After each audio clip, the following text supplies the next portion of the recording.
Ladies and gentlemen, welcome back to It's Obvious Gaming. My name's Garrett Drake, and it's been a minute, obviously, since we've made a YouTube video, but it's good to be back, and I just wanted to take a little time just to gush about my love for The Last of Us.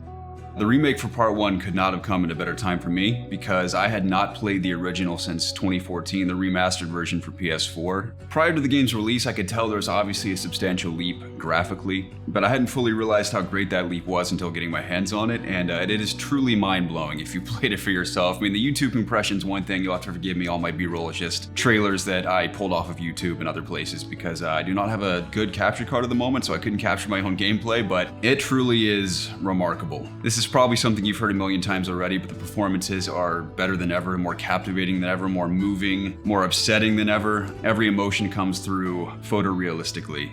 I've been a huge fan of this franchise since the beginning. I'm probably one of the few, including Preston Pugh on this channel, who actually loves Part 2. I think everything about it's a masterpiece in storytelling, especially after just playing through it again for the second time. I hadn't played it since it initially released. And I did a lot of content for COG at the time, COG Connected. Did a video on why I think you should play on Survivor. I mean, they have grounded mode now, so it's probably even more engaging than Survivor, and also did a video on all my favorite and least favorite parts of the story. And having replayed Part 2, I was reminded of how much I really loved it even the first time. There's so many, even just within the broad scale of the story and the characters and the plot and the arcs, there's so much to savor from all the collectibles you can find and all the little moments that can really be overlooked and passed by if you don't take your time to just really savor that experience.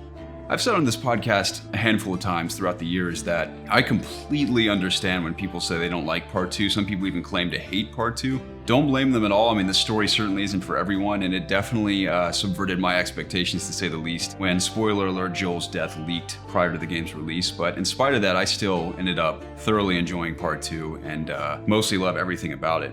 That being said, going back to Part 1, it'd been nearly 10 years for me. Like I said, it couldn't have come at a better time for me to replay it.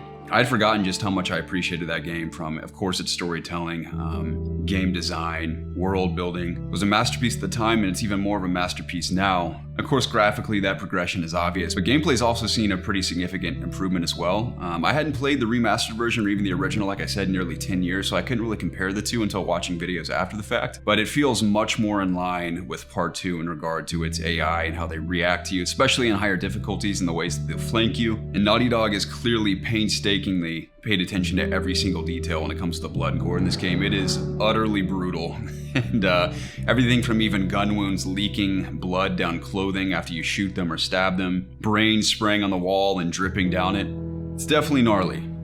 And one of my favorite aspects of replaying Part 1 was the seamless transition into Part 2 with just its presentation alone. It's something Jacob and I in particular had speculated on before the game released, were the multiple motivations as to why Part 1 was even necessary to be remade. Part 2 came out so long after Part 1 that the presentation was a night and day difference prior to the release of the remake. And now that they look nearly identical, that transition in storytelling truly feels seamless. And of course the title suggests, being Part 1 and Part 2, that it's all one big story, but I hadn't really felt that way until I replayed Part 1 and then instantly went into Part 2 and completed them just nonstop. It really does feel like one big story to me, and one can't be complete without the other.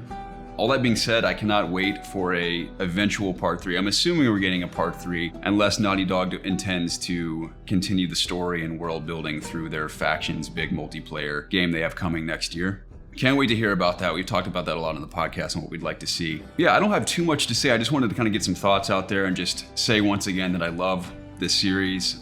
Big fan of Part 1 and Part 2, and if you haven't played Part 1 remade yet and you really enjoyed the first one, if you're waiting for the price to drop, totally understand that as well. I was so excited, like I said, and hadn't played it in so long that I was more than willing to pay full price, but when it drops, if you love the first one, it is absolutely worth playing again. Felt like playing it for the first time, and now that I've platinum Part 2 finally, I'm gonna go back and platinum Part 1 just out of pure admiration for the games. But yeah, again, my name's Garrett Drake, this is It's Obvious Gaming. If you've played Part 1 or if you haven't played Part 2 in a while and you want to talk about Last of Us, down in the comments below, please let me know your thoughts. I'd love to hear from you. I always respond, and we will catch you again soon on the next episode of the It's Obvious podcast.